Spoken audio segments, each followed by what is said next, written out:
Yoon Suk Yeol. O ex-presidente da Coreia do Sul, Yoon Suk Yeol, então agora enfrenta prisão perpétua pelo caso da chamada insurreição que aconteceu em dezembro de 2024.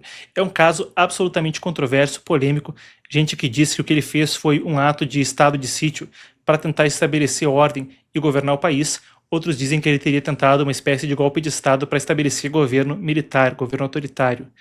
No meio da controvérsia, fato é que a justiça está dando prisão perpétua, e se isso parece coisa grave, é porque eles descartaram uma desejada pela Procuradoria pena de morte. Vamos entender um pouco desse caso então. O que acontece é que um tribunal hoje considerou o ex-presidente sul-coreano Yoon Suk Yeol então culpado por acusações de abuso de autoridade e orquestração de uma insurreição em relação a uma tentativa, que acabou fracassando, de impor lei marcial em dezembro de 2024. O Tribunal Distrital Central de Seul condenou ele, então, que tem 65 anos, à prisão perpétua. E é provável que ele vai permanecer, então, no centro de detenção de Seul, que é a prisão onde ele já se encontra agora, enquanto aguarda o resultado do processo. Esse crime de insurreição acarreta uma pena máxima ou de prisão perpétua ou de pena de morte, mas os promotores, os procuradores envolvidos, então, no caso, chegaram a buscar a pena de morte, uma sentença que a Coreia não realiza desde 1997, teve uma moratória a respeito da pena capital em 1998, desde então não aconteceu mais nenhuma execução.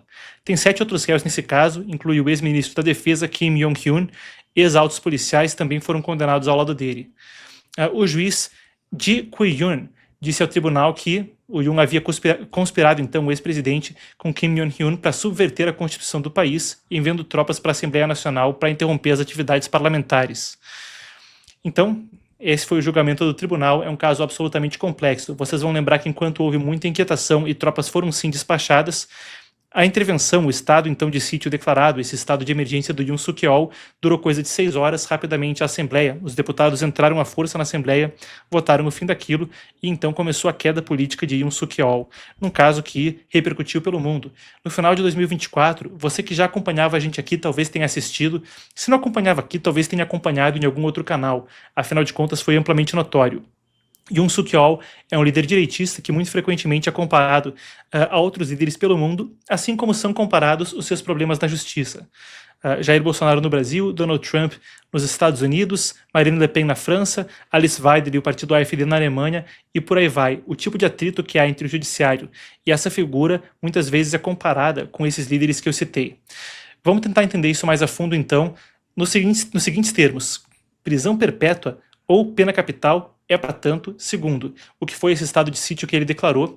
Terceiro, naquela época ele alegou que a oposição estava mancomunada com Coreia do Norte e China, então os vizinhos comunistas da Coreia do Sul ao norte, para impedir a governança dele.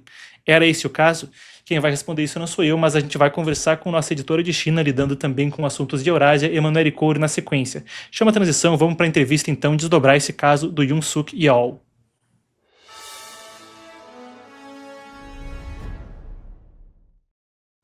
Vem para cá então, Manu, uma ótima tarde para você que nos acompanha. Vamos então tentar desdobrar esse caso. Primeira questão, prisão perpétua, isso porque não pegou pena de morte. Por que uma pena tão grave na Coreia do Sul, num caso que, bom, ele basicamente declarou estado de sítio por 6 horas, mas acabou sendo considerado uma insurreição pela justiça. Então, ajuda a gente a navegar essa perspectiva do tribunal e, que nem eu falei, prisão perpétua, pena de morte, é para tanto, porque na Coreia isso é considerado com essa gravidade o que ele fez. Bom, Marcos, muito obrigada por me receber. Boa tarde para a nossa audiência. Bom, Marcos, esse é um assunto bem delicado, mas eu vou desdobrar 2 aspectos dele aqui com você. O primeiro deles, então, são algumas acusações vindo principalmente de apoiadores de Yoon Suk Yeol, dizendo que tudo isso se trataria de uma perseguição política. Inclusive, várias pessoas chegaram a se reunir em frente do tribunal que estava fazendo o julgamento, que acabou decretando, então, prisão perpétua, dizendo, realmente fazendo as acusações de que isso tudo seria o resultado dessa perseguição política. Isso vem nesse contexto onde você já comentou, onde o próprio Yoon Suk Yeol falava sobre uma infiltração da Coreia do Norte e também da China do país, que queriam impedir que ele continuasse governando. Bom, a gente tem esse lado, então, onde tem justamente essas questões de acusações de perseguição política, casos muito similares com o que você já comentou aqui no Brasil de Jair Bolsonaro, ou mesmo de Donald Trump, existem essas comparações. Por outro lado, a questão ali na Coreia do Norte ela é um pouco mais delicada. Isso porque o país eles têm um trauma muito grande de essas medidas que são consideradas mais autoritárias. Isso porque ali no finalzinho de 2019, 2024, o Yoon Suk-yeol chegou a pedir, então, a aplicação da lei marcial. Só que o que acontece? Não muito tempo atrás, o país passou por várias ditaduras e uma delas foi uma ditadura militar. Eles viveram vários anos, na verdade, de uma outra ditadura que se encerrou em 1979. E em 1979, uma ditadura militar, então, começou. E só para a gente ter uma ideia de como tudo isso se desdobrou de uma forma muito intensa e por que isso traumatizou a população, em 1980, então, vários estudantes foram às ruas para pedir o fim daquele regime, que seria um regime autoritário, um regime militar ali que a população não estava aceitando, só que acontece que o governo, então, aplicou uma lei marcial e agiu com bastante violência contra esses manifestantes, sendo que algumas estimativas apontam que cerca de 200 pessoas morreram durante esse combate com os policiais. Depois disso, então, depois dessa aplicação da lei marcial, esse governo militar, essa ditadura militar, continuou no poder por mais 8 anos. Então, em 1987, nós tivemos novas manifestações. Dessa vez, elas foram efetivas e tiraram esse líder do poder. Então, o país começou a ser realmente um país democrático, onde eles tinham eleições. Só que tudo isso causou um trauma muito grande na população. E só para a gente ter uma ideia, várias das coisas que se desenrolaram por causa disso, depois que o país se tornou democrático, acabou mudando muito a legislação do país. Então, só para citar alguns exemplos, atualmente nenhum presidente pode se reeleger. Eles têm um mandato de 5 anos e é isso, ninguém pode se reeleger porque existe esse medo de que a pessoa se perpetue no poder e não saia mais de lá. Além disso, existem algumas coisas como, por exemplo, eles precisam de apenas 2/3 de votos da Assembleia Nacional do país para retirar a aplicação de uma lei marcial, algo que em outros países geralmente acontece de uma forma um pouco mais complexa. E tudo isso se deve justamente deste medo de que realmente governos autoritários consigam se manter no poder ali na Coreia do Sul. Então, vem justamente neste contexto e a gente tem esses 2 pontos, acusações de perseguição política e esse trauma realmente tanto dos governos como também da população. Esse é um assunto interessantíssimo para a gente explorar também, Manu. Eu quero tocar com você nesse aspecto porque a gente tem que falar do seguinte. A gente está falando desse caso da Coreia do Sul.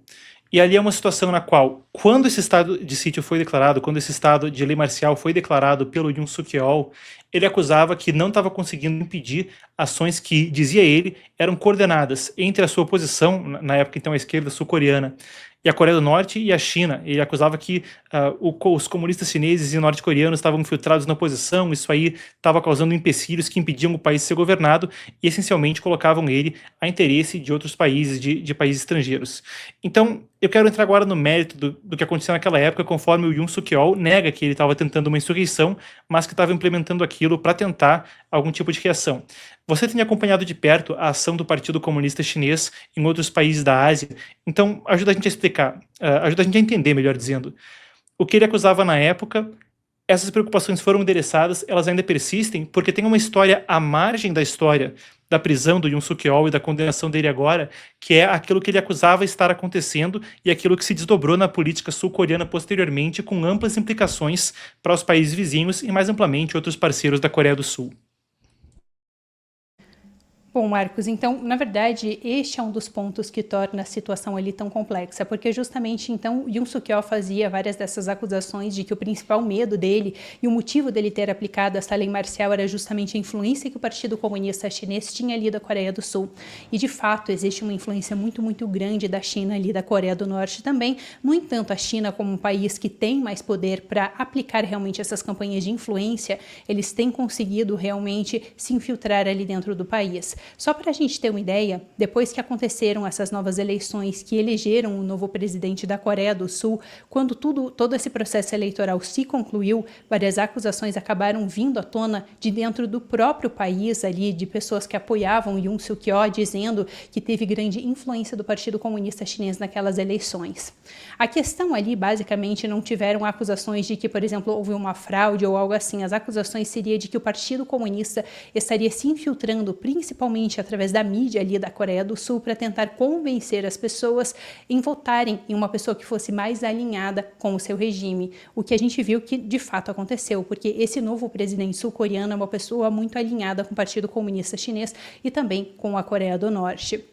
Por exemplo, nós tivemos recentemente 2 viagens dele para a China, uma que aconteceu em novembro e uma que aconteceu agora em janeiro, onde ele falou que ele estava disposto a construir com a China um novo futuro mais alinhado para os 2 países. Além disso, eles acabaram fechando vários acordos. E isso vai na contramão realmente do Yoon Suk-yeol, que era uma pessoa que era mais dura com o Partido Comunista Chinês. Só para citar brevemente para a gente entender então como funcionava essa influência do partido ali dentro, o Epoch Times, eles chegaram a fazer uma reportagem investigativa, eles foram ali na Coreia do Sul e conversaram com várias fontes, é um documentário bem complexo, onde eles trazem várias fontes que citam, inclusive, a influência que o Partido Comunista Chinês tinha na KBS, que a KBS é basicamente a principal emissora do país. E é até interessante porque depois que realmente teve a entrada do Yoon Suk-yeol, ele acabou tomando várias medidas para tentar conter essa influência, como, por exemplo, demitir o presidente da KBS e colocar uma nova pessoa no lugar. Além disso, ele reformulou a liderança dos principais serviços policiais e de inteligência da Coreia do Sul. E esse é um detalhe bem interessante, porque justamente neste documentário feito pelo Epoch Times, eles trazem detalhes dessas fontes dizendo que esses serviços de inteligência e policiais da Coreia do Sul, eles estavam proibidos de investigar as tentativas de infiltração do regime chinês, de espionagem, entre outras coisas. Então, realmente, o Yoon Suk-yeol teve uma postura muito mais firme de tentar afastar essa influência chinesa. Até, Marcos, eu vou pedir para a produção colocar aqui na tela, só para a gente entender o quão forte é essa interferência e essa influência do Partido Comunista Chinês ali dentro da Coreia do Sul. O que é isso aí que a gente está vendo? Basicamente, esse é o presidente da Assembleia Nacional da Coreia do Sul. Em 2019, ele foi fazer uma visita para então presidente da Câmara dos Representantes dos Estados Unidos, a Nancy Pelosi. O que é isso? É um presente que ele deu para ela. Isso daí, basicamente, é um pergaminho escrito em mandarim. E o que está escrito ali é, basicamente, o Rio Amarelo da China pode serpentear em diversas direções, mas no final flui para o leste. Basicamente, esse era um slogan utilizado na última dinastia da Coreia do Sul pelas pessoas que apoiavam fortemente a aliança entre a Coreia do Sul e o Partido Comunista Chinês. E, basicamente, ele é algo similar ao que a gente teria aqui no Ocidente, como todos os caminhos levam para Roma, ou seja, que a China sempre seria o ponto final de todos os países. Na época, na verdade, isso foi encarado com grande estranheza, porque é um presente que não faz nenhum sentido. E, de fato, vários analistas, nessa época, justamente, analisaram esse presente que foi dado pela Nancy Pelosi e encararam realmente como um posicionamento forte da Coreia do Sul pela sua aliança, então, com o Partido Comunista Chinês. Então, só para a gente entender realmente que existe essa influência e que existe essa proximidade. Só que é interessante porque depois que nós tivemos esse impeachment do Yoon Suk-yeol, várias pessoas ali dentro da China chegaram a se manifestar, porque existe entre a população este medo da influência do regime chinês. Eu até vou pedir para a produção colocar aqui para a gente um vídeo de uma das manifestações que aconteceram dos apoiadores do Yoon Suk-yeol, porque eles defendiam realmente esse posicionamento de que existia esse medo de uma influência chinesa no país. Se a produção puder colocar então o vídeo onde eles estão rasgando a bandeira chinesa, porque esses foram alguns protestos que chamaram bastante atenção na época. Vários desses protestos aconteceram das pessoas, da própria população da Coreia do Sul denunciando essa infiltração do regime chinês. Estamos acompanhando aqui do lado, então, rasgando a bandeira, rechaçando então a presença chinesa na Coreia do Sul em alinhamento. Tem também bandeiras americanas ali, né, bandeiras da Coreia do Sul e dos Estados Unidos, a gente vê ao fundo, rechaçando então essa influência chinesa. Interessantíssimo.